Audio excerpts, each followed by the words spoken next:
Apa kamu orang yang terbiasa kerja dengan lebih dari satu monitor? Kalau iya, kita sama. Entah karena alasan kenyamanan atau untuk ningkatin produktivitas, atau supaya bisa nonton YouTube sambil Zoom meeting. Punya monitor lebih dari satu tuh emang buat kegiatan di depan komputer jadi lebih enak. Karena alasan itulah saya memutuskan untuk nambah lagi satu monitor di meja kerja saya ini. Tapi gimana kalau kita pengen kerja di luar rumah? Ya ini juga alasan kenapa saya cari monitor yang portable. Ini adalah monitor portable ViewSonic TD1655. Ukurannya 16 inch atau lebih tepatnya 15,6 inch. Dilengkapi sama fitur touchscreen untuk komputer yang support ya.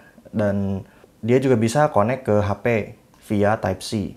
Tipe layarnya IPS dan dia dukung konektivitas yang cukup lengkap. Ada HDMI, juga bisa via USB Type-C. Waktu buka box kita langsung disambut sama cover screen yang elegan banget. Dan di dalam paket pembeliannya kita dapat kabel USB-A ke USB-C, ada juga kabel USB-C ke USB-C, dan kabel HDMI ke mini HDMI. Kita juga dapat power adaptor 60 watt yang dikasih dua colokan. Yang kepasang itu tipe A yang pipih, dan kita juga dapat colokan yang tipe C yang dipakai sama kebanyakan rumah di Indonesia. Dan buat yang rapi kayak saya, kita juga dapat lap fiber cloth. Kita juga dapat pen yang feel-nya premium banget. Ini pennya kelihatan mantap gitu, bahannya dari metal jadi kelihatan berkualitas, berat. Ini kayaknya tipe-tipe pen yang memang diperuntukkan hanya untuk touch ya. Mungkin bisa untuk gambar-gambar tapi kurang bagus mungkin. Jadi ini mungkin cuma untuk touch aja. Monitornya sendiri bahannya dari metal, kerasa solid banget. Bagian belakang bawahnya nih ada tuas OSD atau on-screen display yang gunanya untuk mengatur atau mengkonfig dari menu-menu yang nanti ada di layar di monitor ini. Dan monitor ini juga punya frame yang bezel-less yang bikin tampilannya jadi tambah elegan. Ya, secara spesifikasi ViewSonic TD1655 ini punya resolusi Full HD 1920 x 1080p dengan tipe layar IPS. Dia juga punya refresh rate 60 Hz. Jadi ya ini untuk kegiatan produktivitas untuk kerja aja, nggak diperuntukkan buat main game. Ya bisa sih, tapi 60 Hz. Dia juga punya blue light filter kalau kamu peduli. Dia juga punya fitur touchscreen yang tadi saya udah singgung, touchscreen projected capacitive 10 point multi-touch. Dan yang bikin monitor ini elegan adalah layarnya yang glossy tapi juga anti fingerprint. Dia juga punya internal speaker 0,8 watt di bagian bawah sini, dua. Ya, jadi kecil ya, nggak terlalu besar. 0,8 watt. Dia dilengkapi dengan konektor-konektor, ada 4 buah konektor. Dua USB 3.1 Type-C, ada satu konektor audio 3,5 mm, sama output untuk mini HDMI ke HDMI.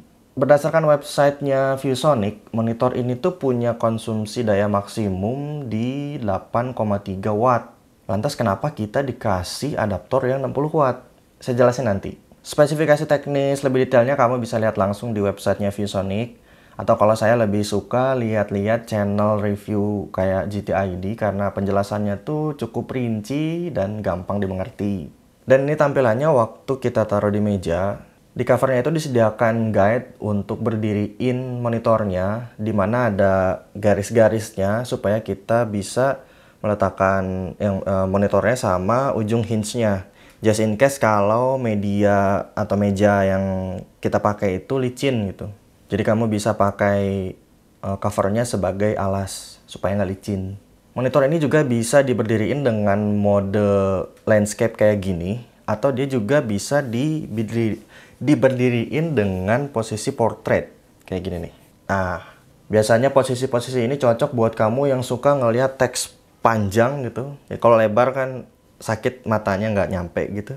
Kalau kayak gini, tulisan yang banyak itu bisa gampang dibaca, kayak misalnya programmer gitu suka kan baca line-line coding yang banyak banget gitu. Nggak harus programmer sih, yang penting perlu monitor portrait ya. Monitor ini bisa diberdiriin dengan cara portrait. Tentunya kamu harus ngeset abis dia diberdiriin gini, dia nggak auto. Di komputer atau di laptopnya itu perlu di set modenya ke portrait. Kita balikin lagi. Nah, selain bisa connect ke PC, atau laptop ya, monitor ini kan juga bisa connect ke handphone. Khususnya handphone yang punya tampilan desktop kayak Samsung DeX. Bahkan karena konsumsi dayanya ini kecil, tadi maksimumnya aja cuma 8,3 watt, monitor ini tuh bisa nyala tanpa daya tambahan waktu kita konekin monitor ini via Type-C ke laptop maupun ke handphone. Tapi tentunya dia akan ngambil power dari laptop atau handphone tersebut. Saya sendiri udah tes fitur touchscreen-nya waktu konekin monitor ini ke handphone. Saya pakai handphone Samsung. Dan lumayan asik, rasanya tuh kayak pakai tablet sih, lebih tepatnya bukan PC ya. Untuk ke Mac sendiri atau ke MacBook Air kayak yang saya pakai sekarang, itu karena dia nggak support touchscreen, jadi ya dia hanya berfungsi sebagai monitor biasa. Dia nggak bisa, nggak ada fitur touchscreen-nya, nggak jalan gitu fitur touchscreen-nya gitu. Nah sekarang gimana kalau misalnya kita cuman punya satu port Type-C kayak beberapa Ultrabook itu kan port Type-C-nya cuma satu, atau handphone kan Type-C-nya cuma satu tuh. Nah itulah kenapa alasannya ViewSonic ini dilengkapi sama adaptor yang 60 watt. Jadi pada saat kita konekin monitor ini ke portnya laptop ataupun handphone yang cuma satu itu, si ViewSonic ini kan punya dua port Type-C. Jadi dia bisa ngisi satu port lagi untuk connect ke adaptor, ke power. Saya sendiri udah pakai monitor ini tuh sekitar 4 bulanan ya, hampir 4 bulanan lah. Saya pakai untuk kegiatan di rumah maupun di luar rumah, kayak itu di kantor, di cafe, waktu meeting sama pelanggan, waktu di rumah mertua, waktu di rumah orang tua, ya di mana aja lah. Pada saat saya perlu monitor kedua ya, biasanya saya tinggal pakai karena ukurannya yang compact, bentuknya yang elegan, dan gampang dibawa kemana-mana. Dan itu dia impresi singkat saya tentang monitor portable 16 inch ViewSonic tipenya TD1655. Buat kamu yang pengen ngecek harganya, link pembelian nanti saya taruh di kolom deskripsi. Dan itu juga video kita kali ini. Silahkan like kalau kamu suka sama video ini dan subscribe juga. Makasih buat yang udah nonton. Semoga sehat selalu. Assalamualaikum.